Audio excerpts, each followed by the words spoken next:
Amen. Amen. Bonne fête des Juifs.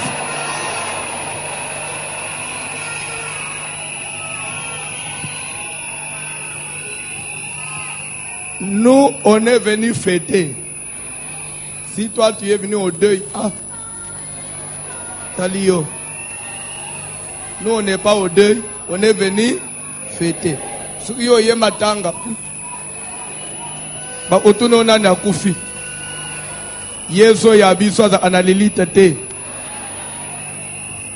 Fanda na sinza mba pambula yo.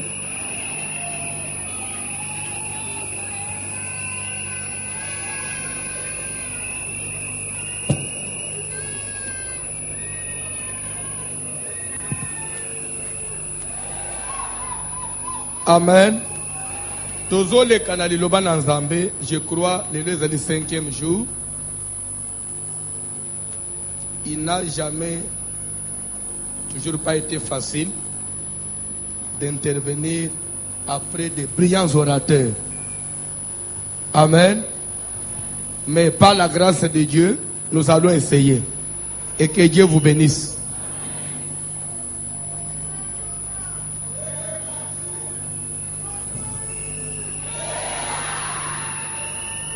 Thème central, les alliés. Dieu a pris ce qui est à votre père et me l'a donné. Nzamba zui. Oui, il y a tata nabino pa pesinga. Na musaloyo nazo susi nzambe de ya total seyo koma nzamba kozwa. Oui, zana maboko abatu musuka opesa yo. Edana biloko mususu na minito. Edana maboko abatu mususu. Na ne komie pa na yote. Mais nzamba kozwa pesi yo. Edana mbongo ezana maboko abatu mususu. Nzamba kozwa pesi yo. Edana bandako na minito efanji semi na batu mususu. Mais nzamba kozwa pesi yo. Ta mususu oso le kaneli boso alupango wana. Mwebite kende résidence na yo. Des fois, au télémi, on a besoin de solo na mout. Télémi peut bosser après, ok. Nous avons d'ici 2 mois, et nous avons pas na yo. Bien aimé, Bible, toute écriture est inspirée de Dieu, utile pour enseigner. Même le passage de Genèse 31:9, Dieu a pris ce qui est à votre père, me l'a donné. C'est l'écriture, ça fait partie de la parole de Dieu. C'est inspiré de Dieu. C'est utile aussi pour enseigner. Dieu a pris ce qui est à votre père. Dieu doit prendre ce qui est à autrui et vous le donner. Ce qu'on dit, mais amène Moukouya, Zéla.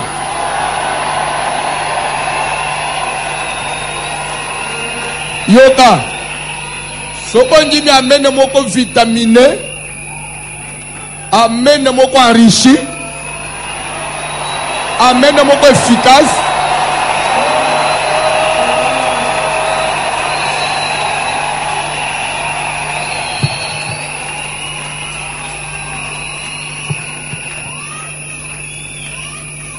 Sous-thème Nazolo Belelelo Ezali, comme l'aimé de Moïse reste levé, Israël conserve sa victoire. Le kola maboko ya Moïse ezotika le likolo, c'est que Israël bazo battre les longa na ba. Amen. Bazo tanga le biso skoli loba na Nzambe. Exode chapitre 17 à partir du 8e verset.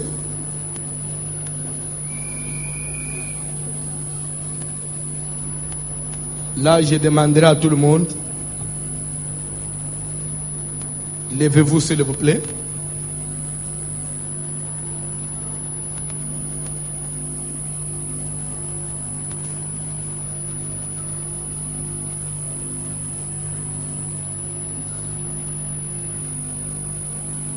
Est-ce que vous pouvez vous lever s'il vous plaît? Ba mama libanda. Hôtel mapona ta respect ya liloba na Nzambe mukili mbezo landa biso.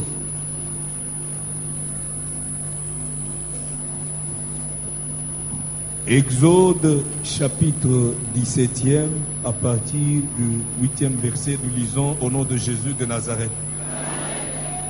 Nous lisons au nom de Jésus de Nazareth. Amalek vint combattre Israël à Rephidim. Amalek aye kobungisa Israël na Rephidim.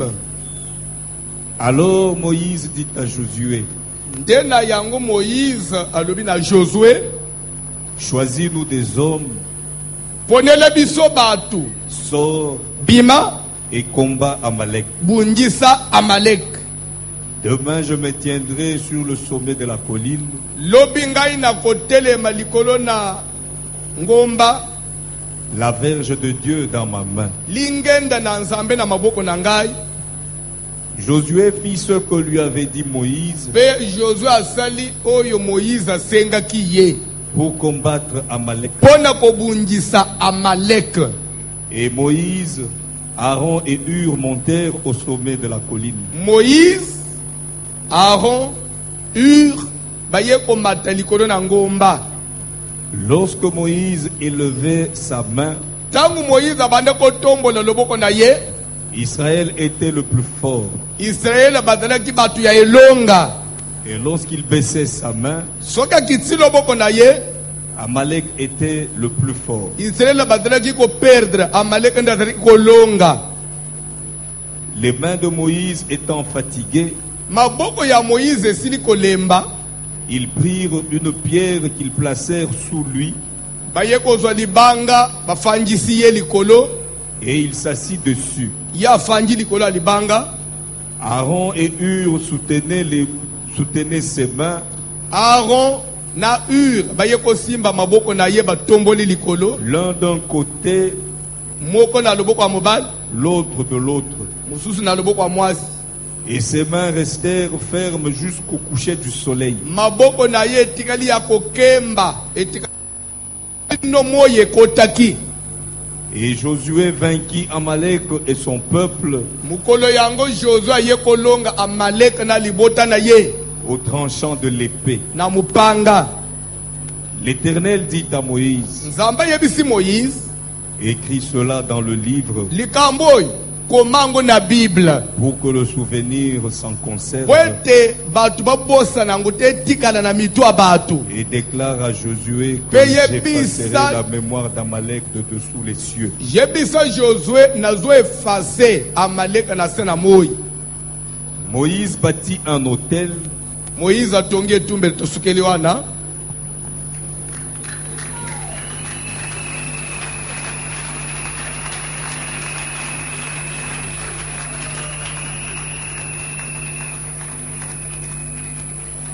Amen.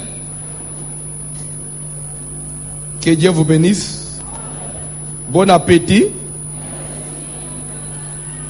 Peut-être tu peux te demander pourquoi il nous souhaite bon appétit. Parce qu'on n'est pas à table. Mais je voulais te dire qu'il y a plus que table ici.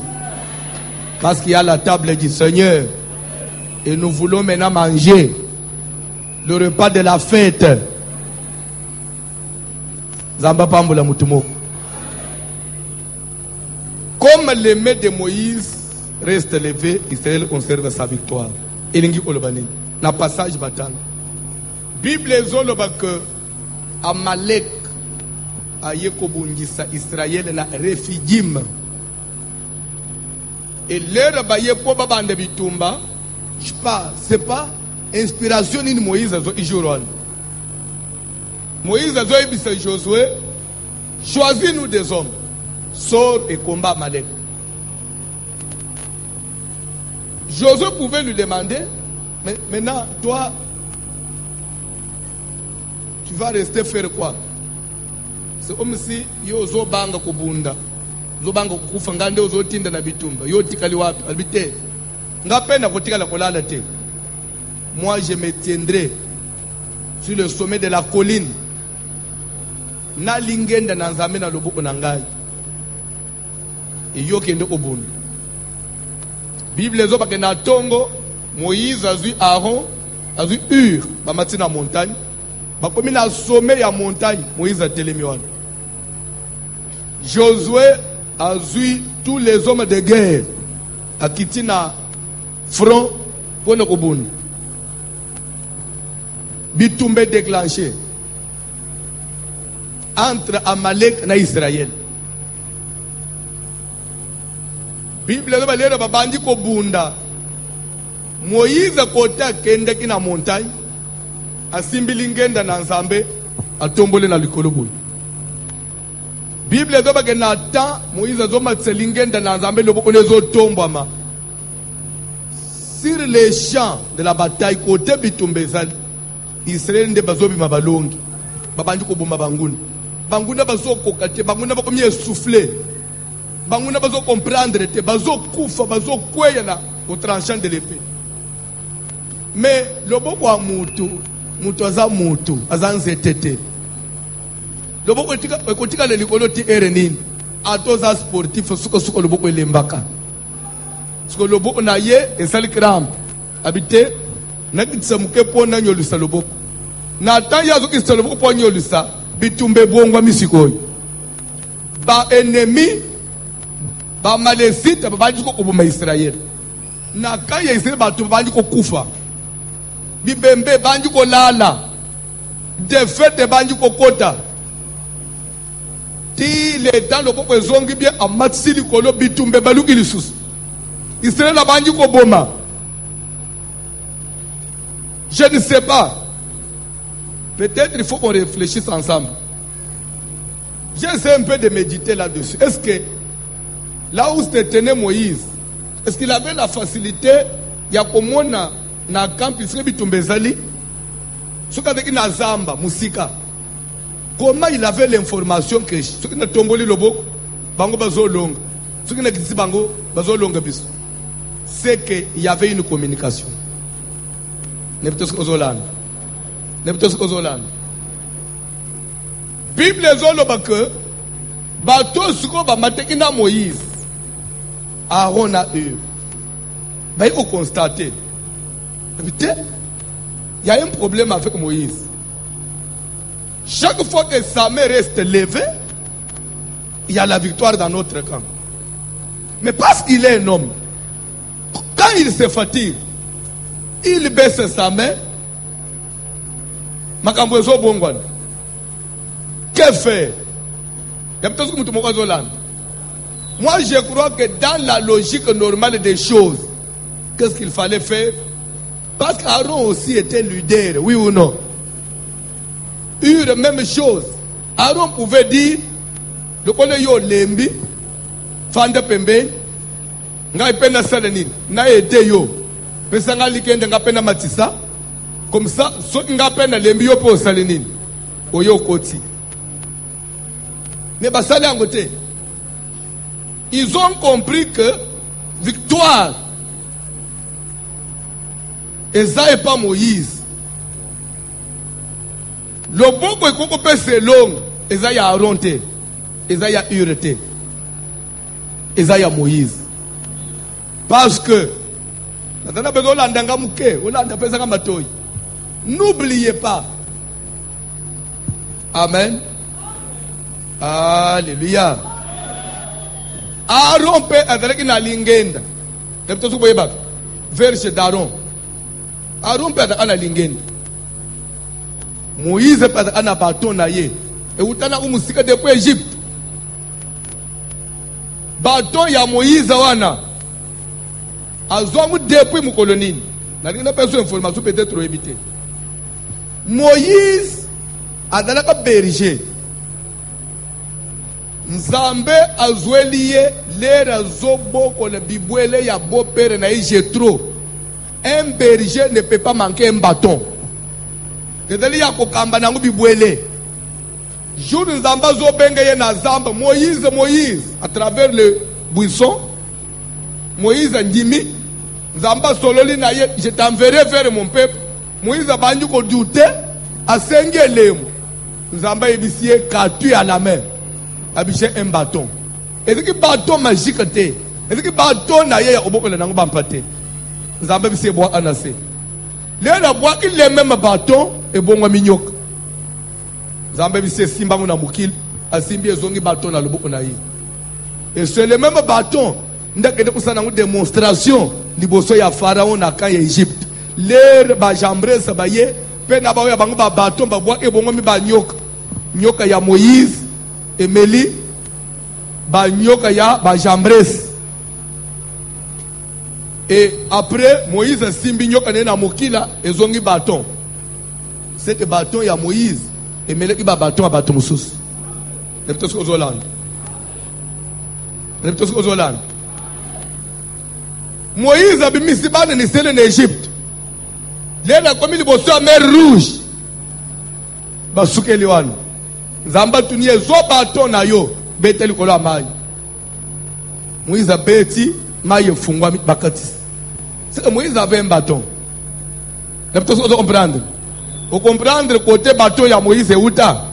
Il gardait toujours son bâton. Aaron peut avec un bâton d'ailleurs. C'est quand même une chose. Parce que Aaron a un souverain sacrificateur. Mukolomoko Banen Israël murmure et koti.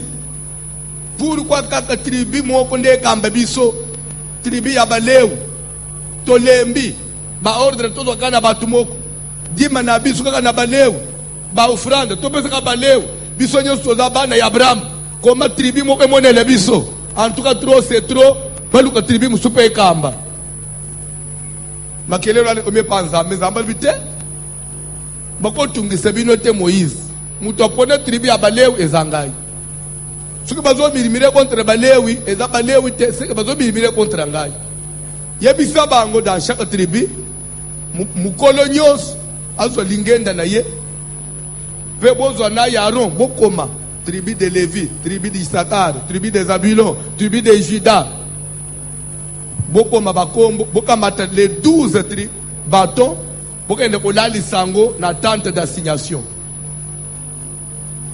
lobi na tongo bokende otala bokende na bango nyos lingendo ekobota folol nde tribu ngana poni bâton ya kokauka etenya nzeta kokauka mutotamba na maboko bakomi batie baya na tongo uti tribu de Lévi oye na maboko Aaron ebimisi ba fleur eboti na bambuma ya hotel nzeta kokauka kana butu moko tikanzambo ya kobotisa mbuma na nzete kauka apesa sterile moko bana ataba deklara yo na munganga ke yo koki kobota te yebisa munganga ke lingenda ya Aaron edele inzete akoka ukezanga poso ebimisa ifololo libumulanga ye kobota.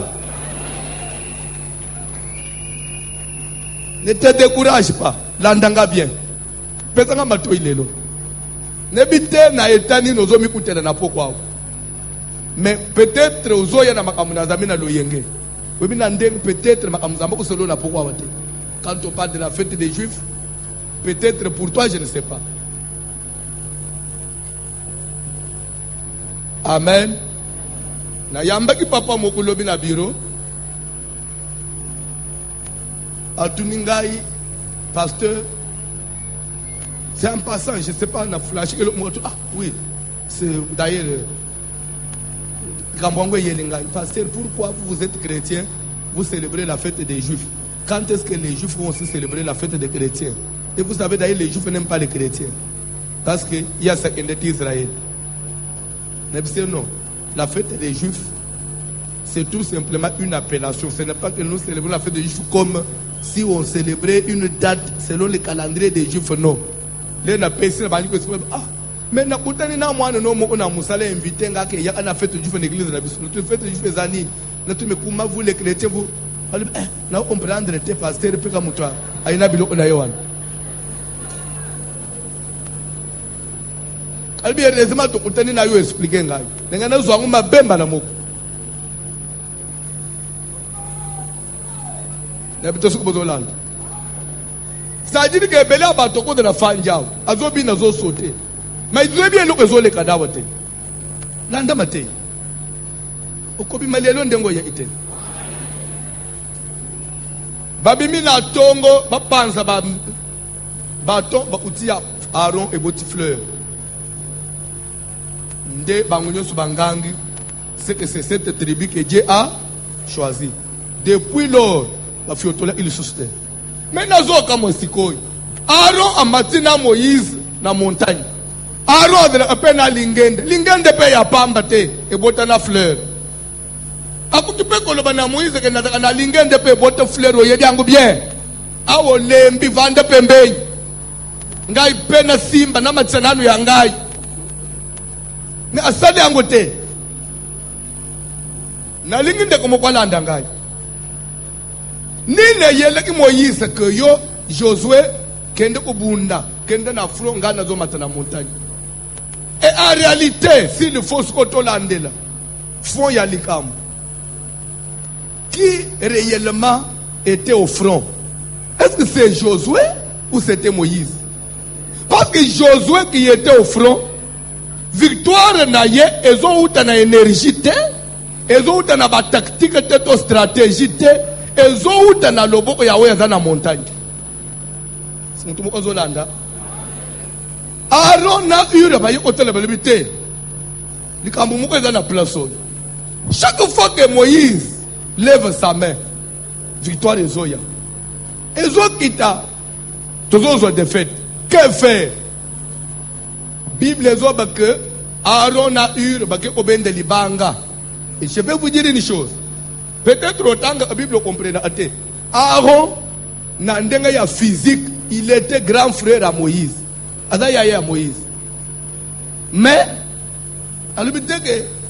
d'ailleurs, naza mukolo na yo. Na makambu na nzambe, l'âge physique et dans l'âge spirituel. Vous avez bien te. Omoni ndenga to fanjao. Ngande suko mukolo na bino nyonso. Onjiba amena bien te.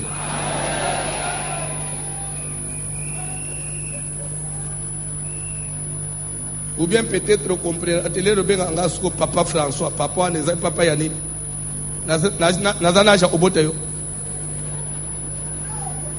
yo le ba bilo ngo comprendre até beta maboko na avancer.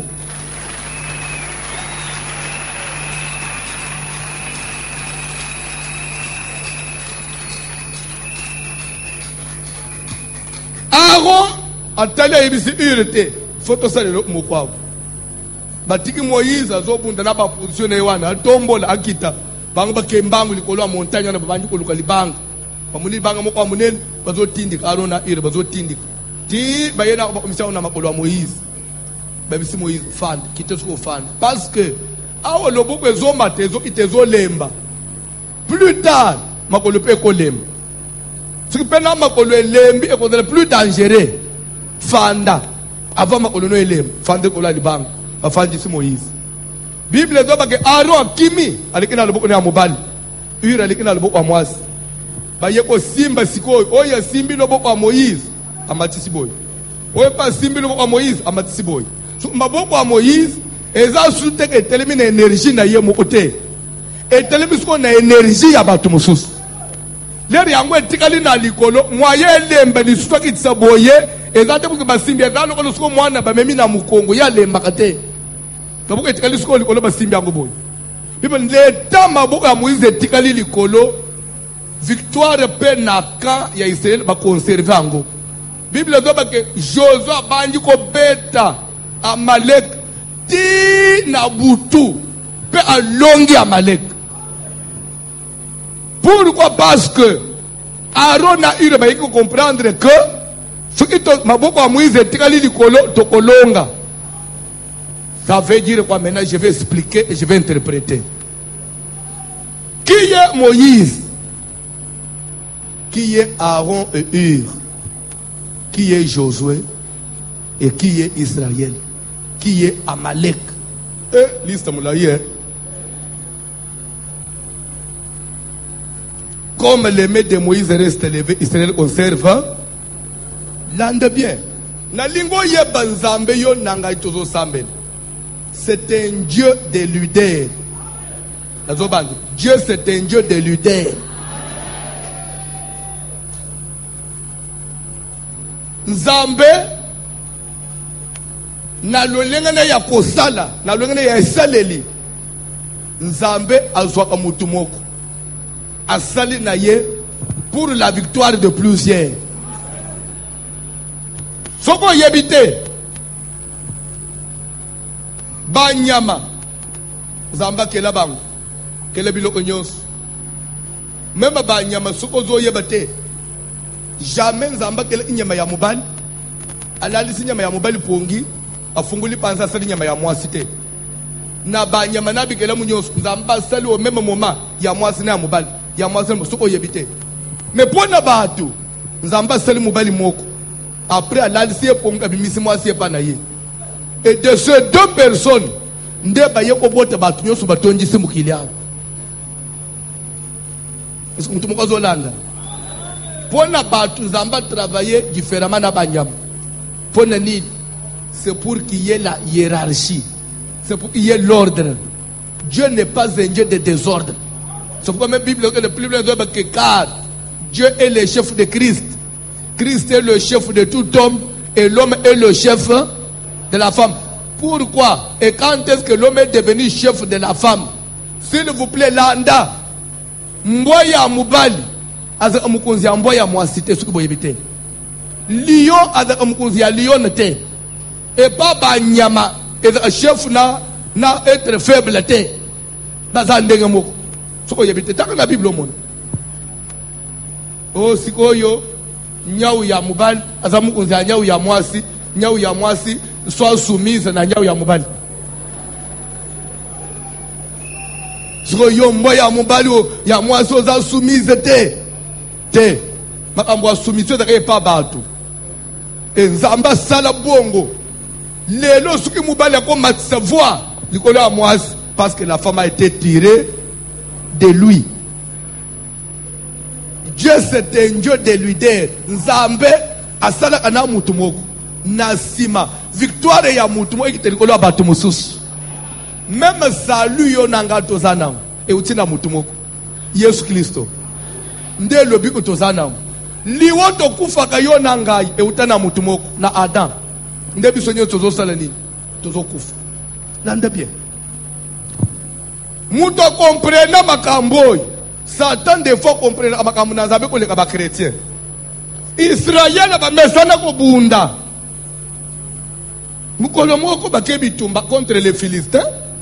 Armée mobimbe se préparer, armée s'entraîner, en tout cas, ba memi ba minduki, lena ba kitika na front, ba mona mutu mo ozo mekombule Goliath. Et ben non, en tout cas, arbitre a changé jeu. Bitumba mbalo ezandeka to bunda ate. En tout cas bino, bopona kaka mutu moko epa na bino, abima. Ngai pe na ngambu na biso ngayo. Batu mibale oyo babunda soki elombe na bino bomi ngai alongi ngai soki ezali victoire na bino nyonso soki ngai na bomi elombe na bino na longi ye soki esili ezali victoire ya biso nyonso. S'il vous plaît depute soki ozolanda nde ezwaki temps pendant 40 jours Israël mboka na Nzambe. Ils n'ont pas pu aligner quelqu'un pour affronter Goliath. En d'autres termes, qu'est-ce que je peux dire? Si 40 jours s'écoulés sans que Bitumbezala, c'est parce que Israël bazanga il leader. Mukilezo ufelelo faute à leader.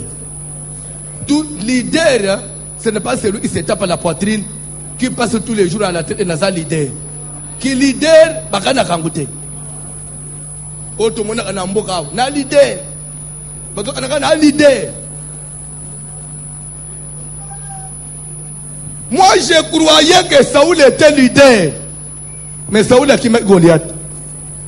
Joas était le chef d'état-major à qui m'a dit Goliath. Bien aimé, pendant 40 jours petit moko bimi na zam ayeli bitumba te ayeko pesa bayaya na ye biloko akolia akuti Goliath azo défier libota de Israël. Moi no mbali atala lobi jamais Nzambo ya Israël boyete. Nazana besoin na pokwa. Au nom de ce Dieu que je te prêche, obi mate leader la famille na yo.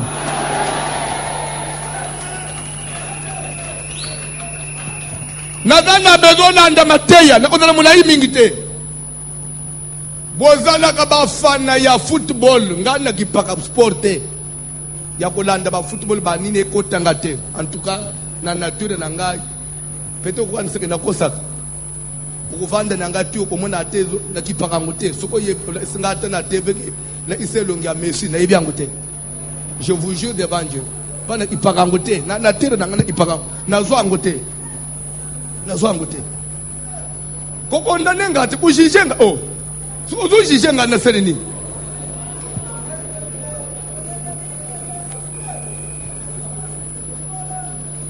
Je vous jure, na Congo yeso au moins même ba musicien na so ba grand musicien ya Congo ba musicien profane na ko da na koloba ke na ko yebe bilongi ya mibale misatu o yakana o ba onyo so ba bimebi ba o na table singa o nani na bielongi na ite pona tala ka ngutena ipaka ngute le no ndenge busita ndena yo singa na table o nani na yebite. Bref, landa, ce n'est pas ça mon problème.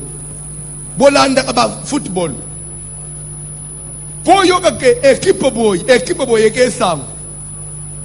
Et daga 9 joueurs te. Baza na meilleur moko. Une fois baza akana meilleur moko et sili équipe wane sali kombo na pendant des saisons.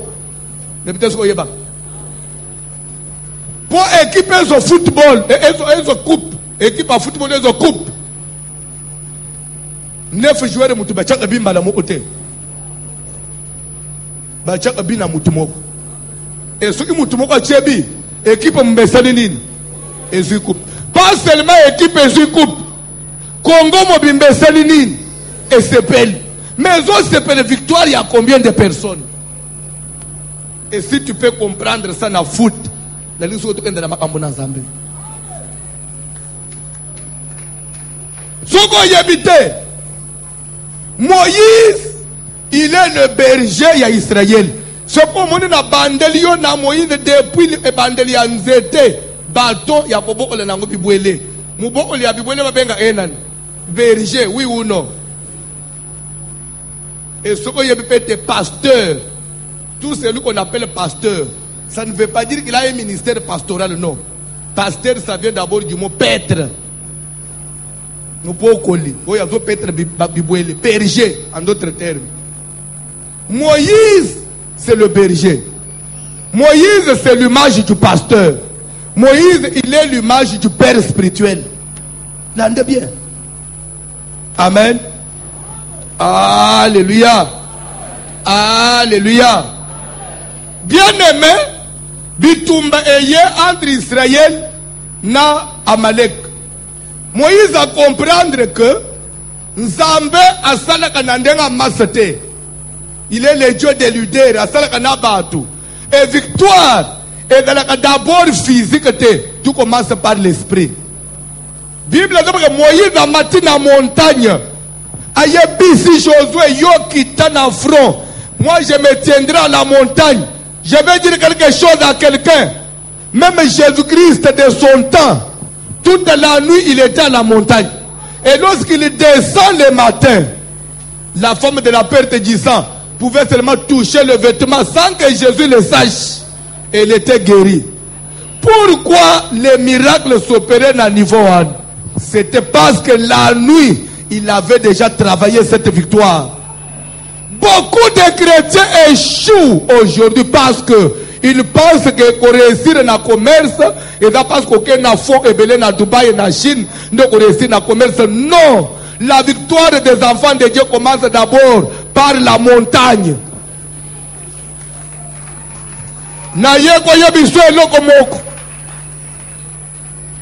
L'entendez bien. Alléluia. Alléluia. Alléluia. Bible dit que l'air bitumbe bandi Moïse suka matilo boko. Kuna victoire. Suka kitsi échec. Bandeko bazeki naye ba constater. Ce n'est pas Moïse qui a demandé que vous simba. Ils ont constaté que non, lorsque sa main reste levée, de l'autre côté, ça marche. Alors c'est que notre victoire est pas ya Josué, et ça likolo ya oya dans la montagne. Que faire? To simba maboko na ye mata pour que de l'autre côté qu'on puisse conserver la victoire. Je voudrais que tu comprennes une chose. C'est pourquoi mon dit comme les mains de Moïse restent levées, ça veut dire que c'est un constat. Le kola maboko ne zo tika le likolo. Les baboni que maboko ya Moïse, les reza likolo, c'est la victoire. C'est que faire? Tout ça que maboko ne kitete. Et banda kozala kaka likolo. Et lingi kolo baboy. Spirituellement, dans les choses de Dieu, si tu as un père spirituel qui est fort, qui est puissant, sache que sa victoire, c'est la victoire de tous les cas. Ça veut dire quoi? Si tu vois ton église monter, sache que même les affaires aux autres, ça les a à venir. Sache que même Yomutobala Kate Okobala. S'il vous plaît, suivez-moi. L'homme qui avait fait 38 ans dans la piscine, pourquoi les mbakite, quand bien même, avait dit guérité,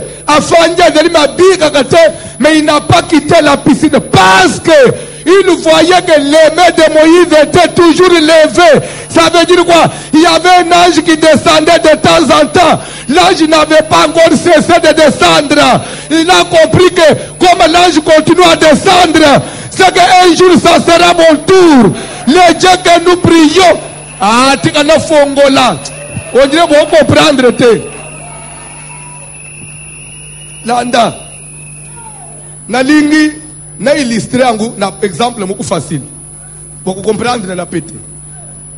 Nazoke ne oshite na kaya Eli na Élisée. Nzamba sololi na Eli que mission na esili nazo récupérer yo format.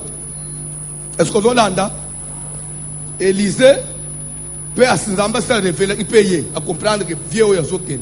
Eli abandi ko mena na ba manevre. Tika lao ngana zo kende boy.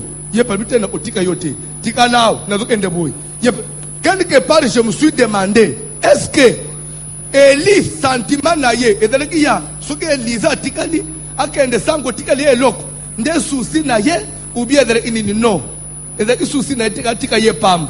C'était une façon aussi ya ko éprouver ko attachement na ye. Le Dieu de la Bible a quoi qui pèse yo et l'eau na facilité te sangale isayo na test quand bien même atikale il est temps moulaï il fallait aller épreuve ya suka et soka échoua ka peine épreuve wan amiko sakaka ka libo ke kende na zozele yo aw Eli allait partir sans que Elisa soit quelque chose et belé abatu banyoko makana église bakota ka ba jeune onyoko mimelere tozo koma na moma ya suka ya kenzambe pas récompenser yo épreuve mouké ont échoué peut au raté bénédiction Keba. C'est pourquoi lorsque pasteur il va prêcher ce jour-là il a dit auprès d'un père spirituel il y a la bénédiction, auprès d'un père spirituel il y a la protection, mais n'oubliez pas qu'auprès d'un père spirituel il y a aussi la correction et le châtiment. Les gens n'aiment que la protection et la bénédiction, mais les gens n'aiment pas supporter la correction et le châtiment. Élisée, avant il y a cause double portion, et Sengelek Anekananu na épreuve.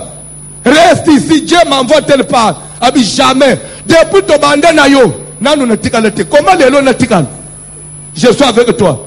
L'herbe comme na souka, Eli a tourné, demande ce que tu veux.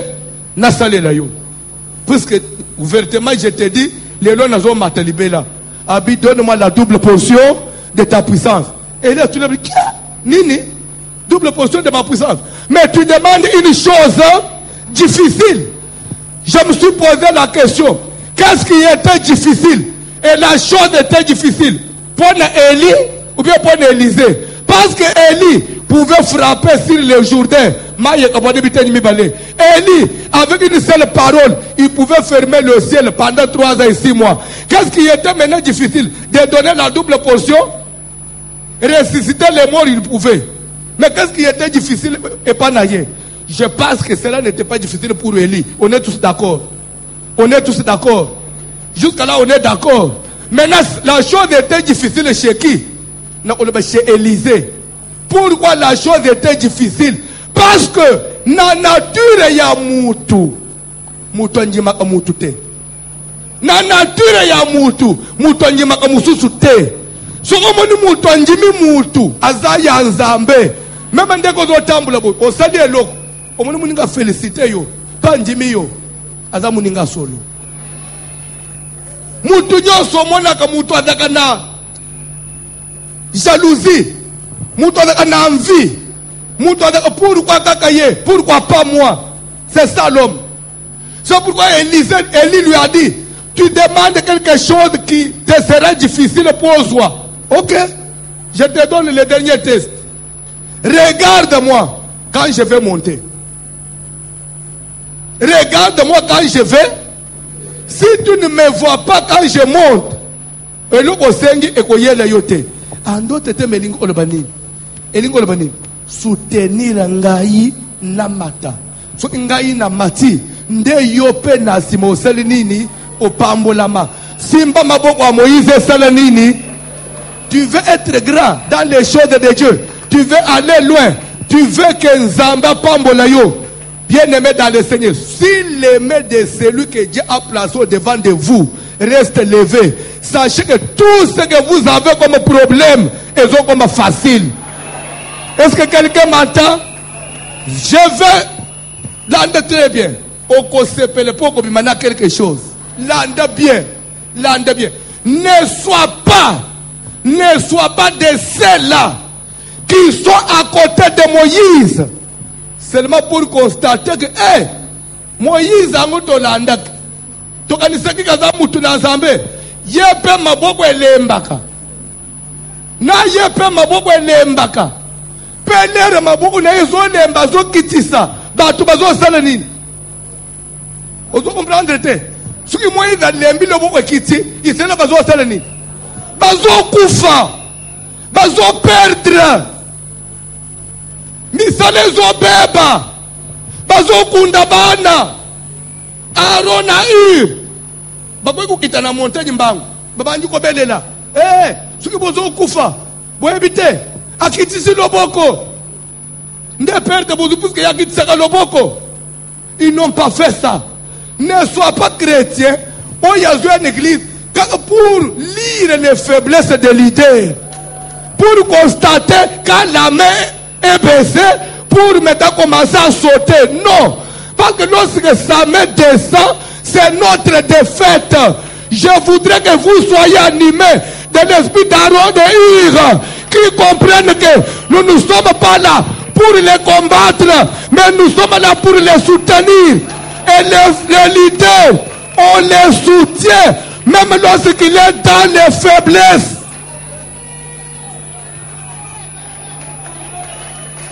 Les leaders, on les soutient même dans sa faiblesse. Je pèse bien mes mots. Nazope ce verset ya souk pour nous éclairer ce que j'ai dit. Tangelangai 2 Samuel, chapitre 21. Tous autant dans la Bible. Vous avez ce passage à souk. 2 Samuel. Pourquoi mettre sur ma beaucoup place aux ça?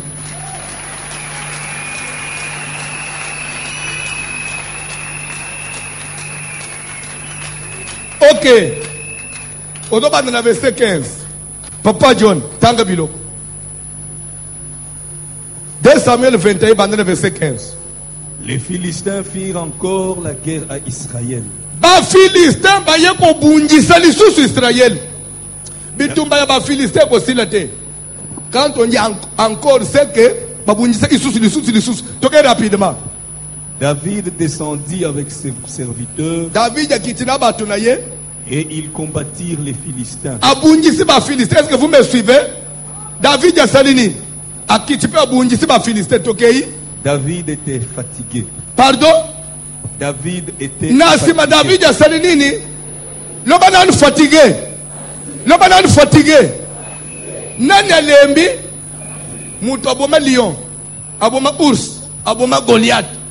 Alembi liboso ba Philistin ya pamba. Goliath pe azate. Nzoto a David et Salinini, Tanga Bible. Et Jishbi Benob, l'un des enfants de Rapha, Bible dit que soldat mon ya ba ennemi. Toke papa. eut la pensée de tuer David. Il a dit Seigneur, namoni ya kolemba nali ndake koboma ye Philistin mo kozu mupanga albina ke osala nini koboma ye pona nini elomba lembi alali nazo éliminer ye. Tanga Bible. Il avait une lance du poids de 300 cycles d'airain. Et il était ceint d'une épée neuve. Avec une épée, quand on dit une épée neuve, c'est que ça n'a minu. Pour nous basaler l'angote, oui ou non? Ça c'est ce que ça veut dire. Mbeli asika. Tokei. Abishai, fils de Tserouja, soldat moko, yaba de Israël, vint au secours de David. A sauté. L'air de mon mouton a boité lance. A sauté à barrer lance. Au lieu David Yakoufa. Il a épargné David. Tanga Bible. Frappa le Philistin et le tua. Alors les gens de David jurèrent en lui disant: tu ne sortiras plus avec nous pour combattre. Compte tenu de ton âge, n'a pas exploit au sali. Ndengo bandi kolemba boy. Bitumba lisusu. Tobi manayo. Yoko bima lisusu te. Yo fobande kotika la nanda. Biso tobi matanga Bible. Et tu n'éteindras pas la lampe d'Israël. Parce que ce qui yo koufi, la lampe d'Israël sera éteinte. Toi tu es notre victoire. Toi tu es notre espoir. Quand toi tu es debout, nous sommes fiers. Quand toi tu montes, des portes s'ouvrent devant nous. Quand Dieu est avec toi, il fait avec toi. Nous sommes heureux. Tu ne peux pas mourir. On doit te protéger. On doit te cacher. Parce que même dans tes faiblesses, on doit te garder. Pour que tu sois en vie. Je voudrais que les gens comprennent. Dans ce pays, le Congo, les gens aiment quelqu'un lorsqu'il est fort, lorsqu'il fait du bien. On oublie tous les bienfaits. C'est ça la nature de l'homme. C'est ça les Congolais. Je voulais dire quelque chose à quelqu'un. Le Dieu de la Bible, c'est un Dieu de l'idée. S'il travaille avec quelqu'un, Nzamba kotika mutute, poyo bayeye. Nzamba kende kana musali na ye. Jusqu'à la fin. Jusqu'à la fin. Si c'était que Nzamba bayaka batu, Aaron pouvait remplacer Moïse. Les hommes de Dieu sont irremplaçables. Et ce qui Nzamba tomboli mutu pendant une saison, ata osali nini qui non zambiye mo okende na ye ti. Dans la notion oyo nde aide David liboso ya Saoul. David bazobunda na Saoul. Saoul Nzamba sa rejeté ye. Nzamba sa se retiré na ye. Malgré ça, Saoul a persisté. David a eu occasion kubuma Saoul. Abina kubuma yete parce que il a été oint par Dieu. Tika Nzamba cheye mafuta salenini. Akende na ye tina suka. Akende ne tina suka. Même matin, zomone ne katigiye. Makende ne tina suka. Mais David pouvait dire, na bomaye, na zokiti na lombangu. Jamais à l'obi, Zambeye moko yebi. Il y a des gens, tant qu'il est en vie, toi tu as la victoire. Tant qu'il est puissant, famille no bakoki ko liya yote. C'est pourquoi je te dis quelque chose à quelqu'un. C'est pourquoi notre victoire est liée à la victoire de l'église. Notre victoire dépend de la victoire de l'église. Si Dieu est en train de faire monter ton église, sois content, loue Dieu, soit c'est que la victoire est dans notre camp. Awa kalembelembe zomata, olinga te, okopambo lama. Je vais vous dire quelque chose, alléluia. Est-ce que Moutubokazo l'andangai? Est-ce que Moutubokazo l'andangai? Des petites illustrations. To bande to dana 200. tozalaki 100 quelque chose, tozalaka 300, tozalaka na nzambe oui ou non? Tozalaka na nzambe oui ou non? Mais jamais tobalisa 200 personnes, 200 couples en année moko. Quand même tozalaka na nzambe. Mais pourquoi lelo tozobalisa plus de 200 couples? Ce n'est pas parce que tu changes nzambe, c'est parce que tu mati. Lelo tozomata, batu bazoko mebele, ba opportunité pezo salenini. Ezoko mebele. Plus nzamba zo tombo la biso. Na kati na biso tokoma na ba ministre, tokoma na ba généraux. Même ba opportunité ya bana ya kalembelem. Bazwa ba misal, ba zero babala kate, bazwa mabala ezali parce que plus kalembelem bezo mata, sangu nango ezokende. Na minute de bana mibali mususu. Baza na sitao. Kaka na fête de jipa ba sepeli na kalembelem. Lobi akoyoko njimela nzamba banji ko sambelao. Nzoka nda bala nanu te. Lera zoya atali fi moko olobi na sepeli na fi oyo. C'est pourquoi miso na yo komona kaka baoyo bafanja wote awa namona amubali akobala ngaite edana amubali akobala yo adana nu payende ngana zote yao lobi akoyoko bongo la motem parce que nzamba zokoba nanu kosala mabale fili nanu te.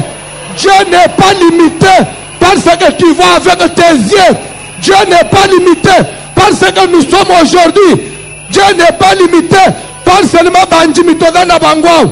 Comme on est en train encore de monter, et les gens ils regardent, observent ses exploits. Lobby, même un premier ministre viendra prier ici. Parce qu'il va se dire, cette église fait des exploits. 15 jours durant, Batoubalem Bagate, Batoubafani Banda, Bakitaka Bamataka, c'est que l'homme à place. Et dans la Batouba Koya, na Koya na Bango. Mapambole kokita, ba voyage ko fungwama, misale ko zuama, ba do ko zuama, même ba serviteur na biso, ba ko pambolama, parce que ba tu ya poids ba ko ileka ba koya. C'est pourquoi je veux dire quelque chose à quelqu'un. Ne me combat pas aujourd'hui. Ne regarde pas ce que tu vas aujourd'hui. Au contraire, simba maboko nanga saladine. Et mata, plus maboko nanga zo mata, plus Elia zo mata. Manto ya Elia kosala nini?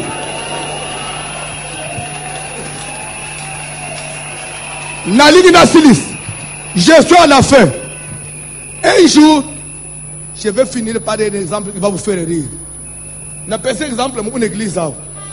Mukolomoko na soane kina mwasi nanga. Vers les années 90 quelque chose. Likolo ani likolo dongo dongo. Ametika na katikas.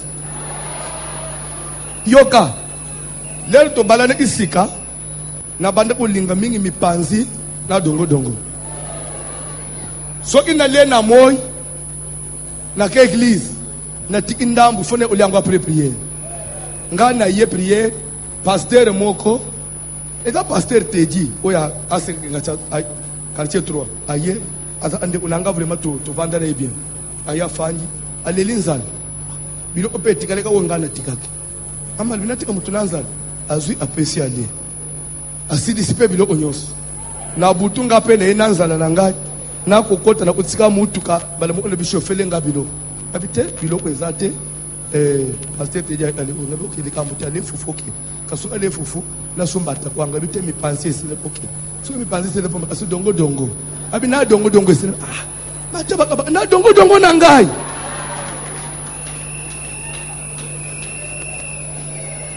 landa mais mikolo atuna kangai siko na biloko kolia osepela kananini na sepela usuna ilo ote de fois comme yo otali biloko boye apete ezate na peut-être comprendre des fois dans le mariage ce que même c'est que fufu esine na tombo fufu ko sile ndenge nini ate bilongo des semaines fufu esine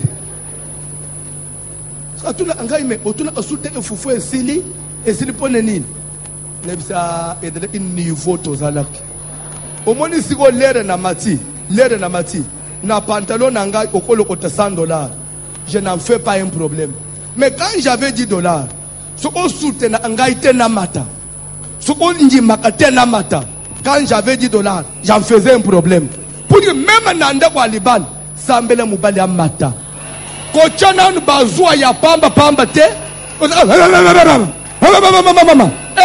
eloko te soki nzamba tomboli yo Même mobali omonaka loboko makaku okomona akabaka batu mususu eza kozanga kokabata eza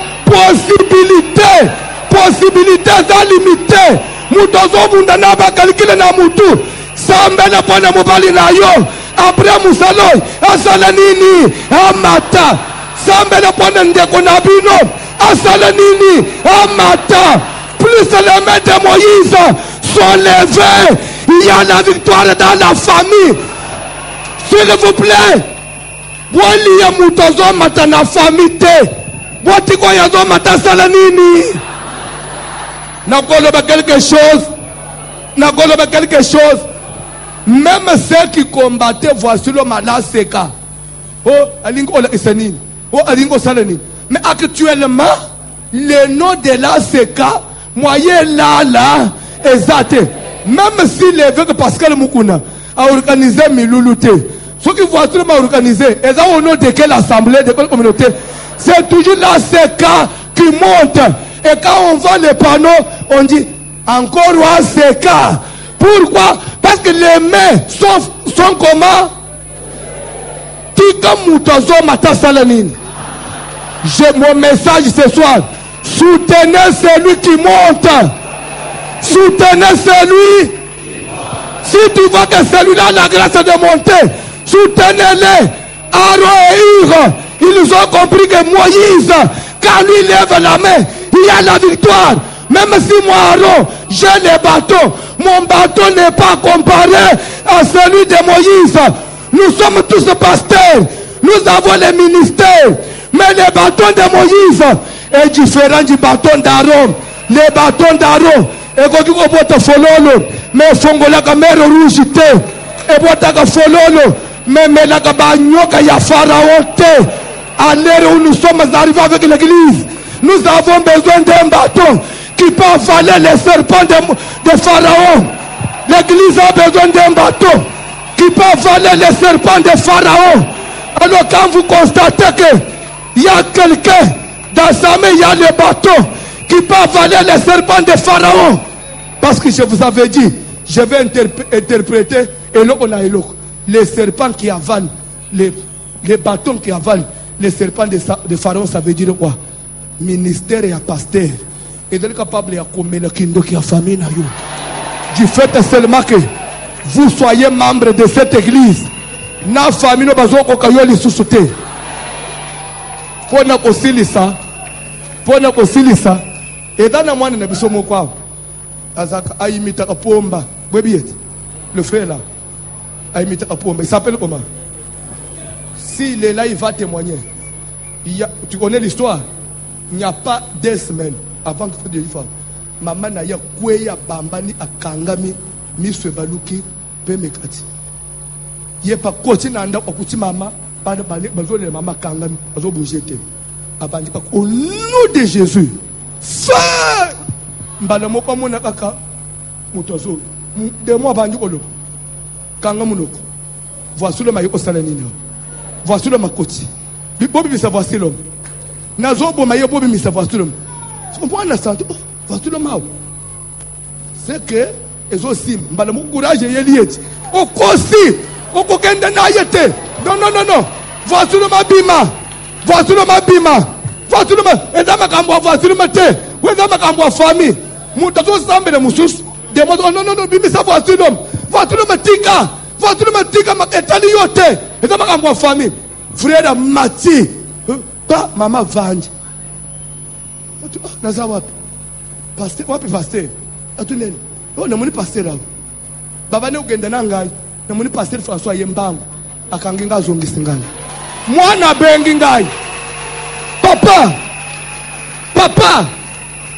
na pasteur mama pasteur mama to pasteur mais oye nanda kunangai papa uliuze la tanga yobimi ande kumndenge nini papa utiawa papa uzoboya utiawa siko pasteur uzuyatela ukuthi papa ukeyi uzaki nanda oh na tu mama ni wazali bo mais papa zoba sérieux uzaki nanda mais nazaki nanda ku erenini lorsque les mains de Moïse sont levées. Vous avez besoin d'une telle église. Tu as besoin d'un tel berger. Tu as besoin d'un tel pasteur. Même na bisiko na Chine na commerce. Ceux qui va menacer yo. Et donc il y a pasteur no epimi. Ma classe. Ceux qui échec telemi. Et donc il y a voici l'homme epimi. Loboko ya Moïse. Et même la victoire na Israël. Loboko ya Moïse likolo. Et donc votre victoire. Je vais maintenant déclarer. Je vais communiquer la victoire. Au nom de Jésus. S'il vous plaît, Landa. Yoka maloba nangai. Yoka maloba. Zala tantipe na maloba nazo. Boti kana lo yenge. Bolanda maloba nangai. Au nom de Jésus. Et au nom de la grâce. Nzamba pesinga na saison oyo. Na saison oyo. Parce que c'est saison nangai. Tika ba onyo so bazo pesanga confiance. Ba onyo so ba kotina se ya parapluie nangai. Victoire. Mafuta nzamba cheli kolo nangai. Ba babala kate babala au nom de Jésus. Pas pauvre, pas comme riche au nom de Jésus. Que les malades reçoivent leur guérison au nom de Jésus. Tellement qu'on tombe la maboko. Tellement quand on est distrait, ni soit kokanga. Les mains de Moïse élevées, yo échoué. Les mains de Moïse, papa levé. Yo babenga na musala. Ser yo utula. Utula ndegenini. Eko bande ndegenini. Tant que les mains de Moïse restent levées, tant que voici le est en train de monter, tant que je suis en train de voir Élie monter, c'est que le manteau tombera sur moi. Et je vais vous dire une chose. Le manteau c'est quoi? Le manteau c'est l'image de la grâce. La grâce de Dieu qui était sur Élie devait descendre sur Élisée. Quand quelqu'un monte, tous ceux qui sont en dessous de lui, tous ceux qui sont sous lui. Maintenant là, cette 9e édition, et là, ici qu'on m'a taillé voici l'homme. Batunyo sous batika lisco na se ma kolonaye. Tika manto et ina ma peka nanga ye saleni. Manto ya mabala ya valere saleni. Manto ya ba mapasa. Na zomona tito koma na 10e édition. Il y a un couple stérile. Na katia. So zolanda ngai. Tito koma na 10e édition tozo pambola ba mapasa. Dieu me dit ça. Parce que pendant que je parle, j'ai vu des berceaux. Ba berceaux ezo kita. Na likolo na ba couche bébé. Na ba biloko bele abana na kati. Na ba poudre abana. Tika ndenga na zo le bao. Le boko ya Nzambe simba malade moko. Atozo la ndanga musika. Je n'ai pas besoin de connaître le nom de ta maladie. Peut-être tu voulais être là ce soir, mais état de santé permettre de te au coma. Pendant que je parle, que la main de mon Dieu te touche maintenant là où tu es. Qu'un sidatique retrouve sa guérison maintenant. Ndeko moko zobe la prostate. Ndeko moko zobe la mikuwa. Ndeko moko bukani na mbeto umeli. Autant comme infecté, bon même il y a un dans zongi na Ishasa, il y a un Dieu. Parce que les mains de Moïse sont levées. Laisse que la victoire rentre dans ton camp. Nanda kuna yo kimia kota. Nanda kuna sengo kota. Nanda kuna yo mbongo kota. Je le déclare au nom de... Sois concentré. Est-ce que tu peux commencer à confesser? S'il vous plaît. S'il vous plaît, je ne te dis pas de prier, mais dis seulement, je crois et je soutiens les mains de Moïse. Je crois et je vais soutenir les mains de Moïse. Parce que les mains de Moïse, une fois ils ont dit colo, il y a des choses que yo kolukate. Josué n'avait pas changé de stratégie, non. La victoire était assurée par la position de Moïse. La position de Moïse te rassure. La position de Moïse te rassure. Ne doutez de rien. La position de Moïse peut te rassurer.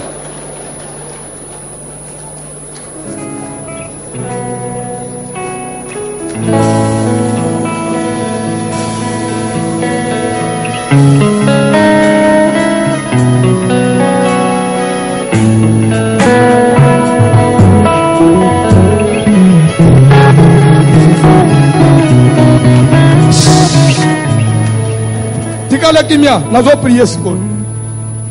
Ce qui n'a prié na silisi, okoyoka liloba moko na koloba na suka. Na pesi Nzambe merci. Nzambo ya bandeki na ngai na lokolela mwana zosa ananazel. Mais na état wana ya faiblesse et le côté tozo sambe kolo bitoko. Et toi tu nous disais toujours que tu feras de nous une référence.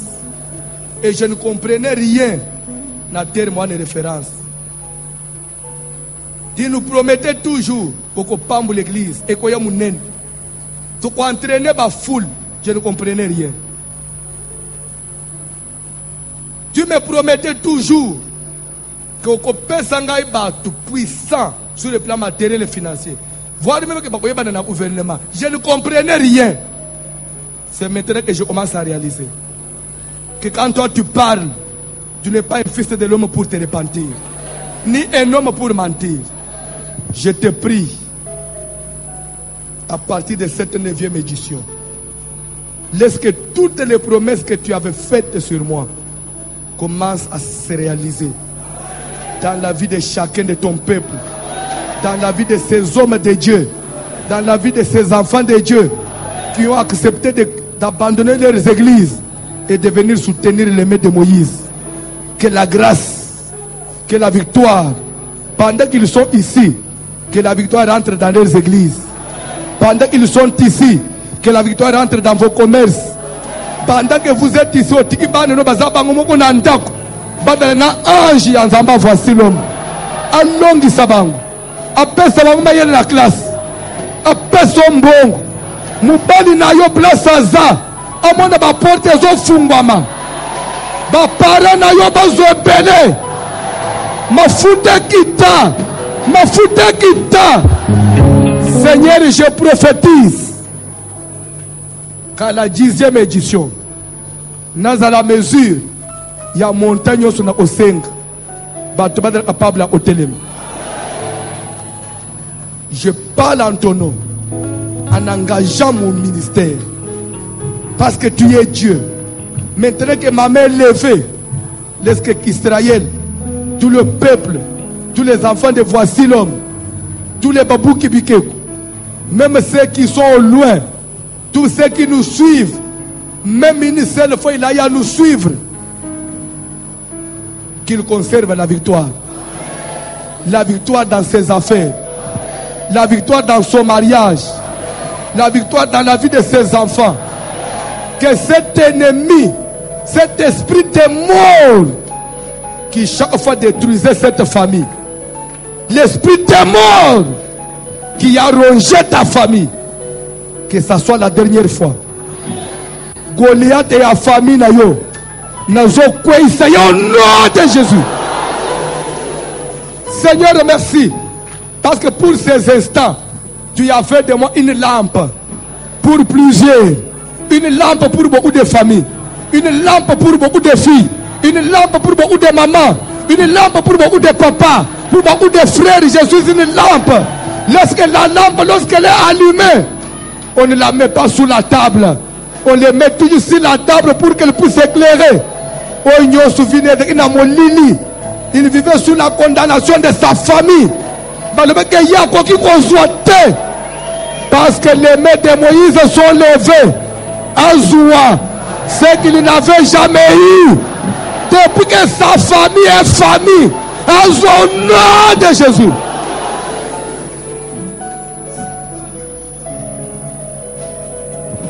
Avant Nakita, avant Nakita, nous avons 10 minutes. Avant Nakita, nous avons besoin de quelques personnes qui peuvent pour soutenir avec $100. C'est ce que Dieu nous avait dit. Tu as $100. Yaka, Nasimba Mutunaï. Tu as 100, même un engagement. Zala Mutuali Bosso. Pour ça, le bonsoir. Avec $100. Même aux Hollandais, musique. Tu dis non, en tout cas, je souscris. Je vais soutenir les mains de celui qui monte pour que son manteau retombe sur moi. $100. Que mon Dieu te bénisse, papa. Avec $100. Pour ça, le bonsoir. Avec $100.